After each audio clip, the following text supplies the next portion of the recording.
The FedUpward podcast, a place for federal employees and friends of feds to find strategies and tactics to navigate everyday problems. And now, a quick word from our sponsor.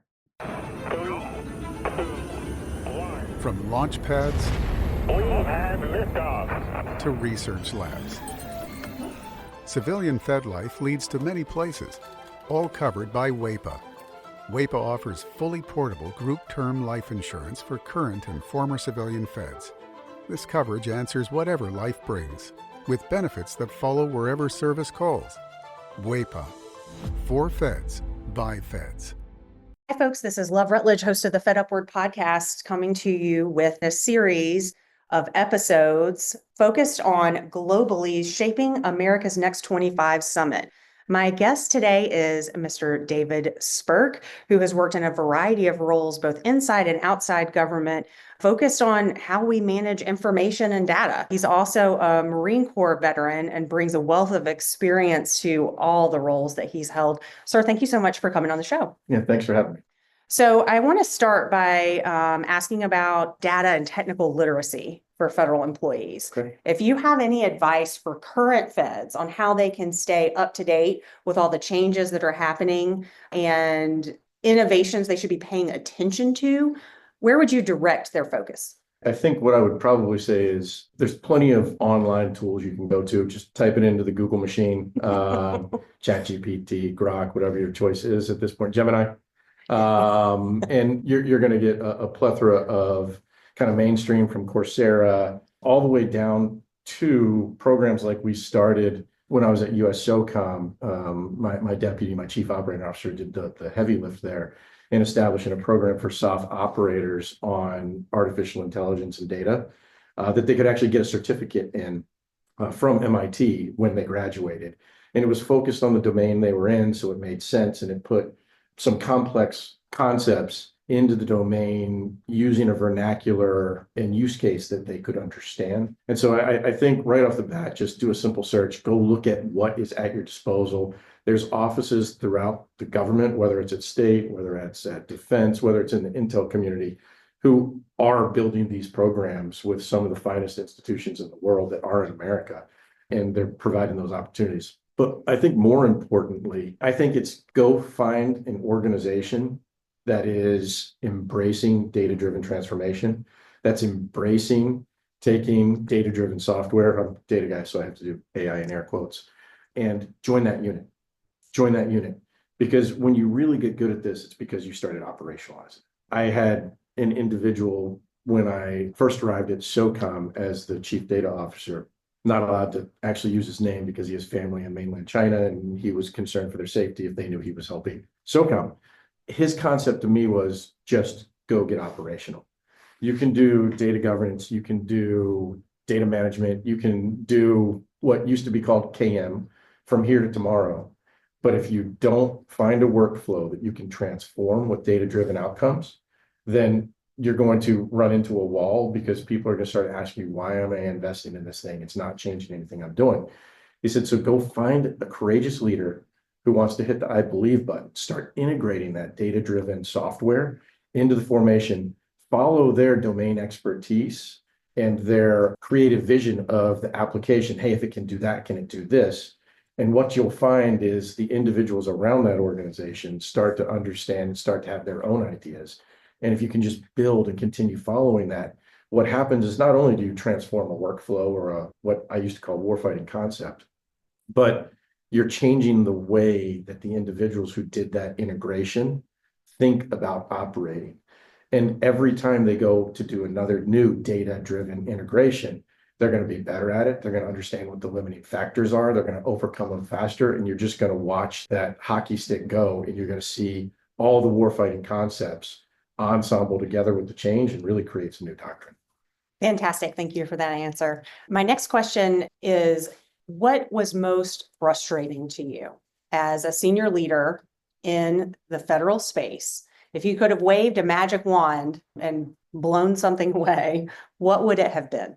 I won't name specific programs because people will be offended, and I don't mean to offend people, but honestly, we all know where the underperforming programs are. My friend Greg Little, he stood up at Vanna, a dear friend of mine, works at Palantir with me now, deputy comptroller. He and I used to joke the way to get more assets, more people, and more resources is to have a failing program that's primarily PowerPoint based because you can't punch PowerPoint in the face. But when you're doing something real and you're really making change and you're delivering capability, people can call out where it's not standing up to the 100% standard. So if you have a failing program, you get more money and you get more people because that must be what's needed to fix it. Or when you just have vaporware, people also invite you in for the next briefing and you continue to occupy their time. We have successful programs inside the department, inside the intel community, inside the State Department, and we briefly talked about state as I walked in, who are doing fantastic things. And if they only had the resources of those failing programs to go faster and scale. And so I think just being honest about the failing programs, cut them, go to Congress, explain, hey, it's bad, it's a stinker. But the money line shifted over here will allow me to do X, Y, or Z. That's one. The second, I think, is mindset. And it's mindset that the acquisition community is driven to. But we have program managers who want to and are scored as far as their professional success. And I know you coming out of A&S probably have some thoughts here, so I might ask you a question. But I think the professional success is I managed my program to the penny. I didn't go over budget. I didn't go over under budget. I managed my program to the penny. And that is just not an operating model that the commercial world lives with. In the commercial sector, you will have, if you have a successful program and you are picking up customers at a clip that's unbelievable, you're going to have VCs lining up, private equity people lining up to pour money into you, and you're going to get to pick how much you want and who you take it from, because they understand a successful program doesn't happen every day. Customer acquisition is hard, and if you have people flocking to your thing, pour money into it and capture as much of that market as you can, because they're going to help you design your program. Think about Google Maps, right? Google Maps was horrible when it started, but they kept at it. They kept pouring money at it because they knew they were acquiring new customers that were staying in the platform, that were going longer, and they built alongside there to accelerate that customer capture. We don't do that. The mindset is down to the penny, and I don't want to go over budget because then I look like I didn't plan well. Well, that's actually not the case, and it's not a corollary for successful businesses on the outside.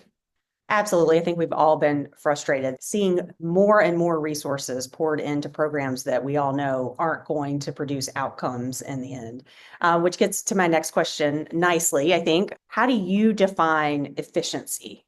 Lots of discussions right now around how to be more efficient, how to do more with less. And efficient can mean a lot of different things to a lot of different people in the federal space. How would you define it? I think at the end of the day, I'm just a simple Marine who often looks around and wonders why I'm anywhere that I'm at any of the tables these days. But I think efficiency is a pretty basic concept. You can do something better, faster, and cheaper. Better is in that equation, though. And that's where, when you do start to talk about how you can use artificial intelligence, large language models integrated into your formation to transform a workflow. Oftentimes over the years, I've heard somebody talk about a proficiency improvement because that's what uniformed service members, generals, admirals are always talking about, right? At least the ones in the soft community that I was around, most of the time. I want to do better. I want, lethality, more precision, all of the things. What I often described to them as they were talking about that was you're always going to have the efficiency gain. It's just a byproduct of the proficiency improvement when you're actually operating in a data-driven organization. And so I think vice versa, and you focus on the efficiency component of that, you're working on almost your boardroom, how you run your business better. You're going to optimize how you get that proficiency gain as well. And it's just naturally going to come hand in hand. So I would say focus on one or the other, but it's better, faster, cheaper, which, by the way, is what warfare is about. Last question. If you could recommend any resource to federal employees to go check out, in addition to the ones you've already mentioned, a website, a podcast, a book to read, what would it be? Freedom's Forge, the book Freedom's Forge.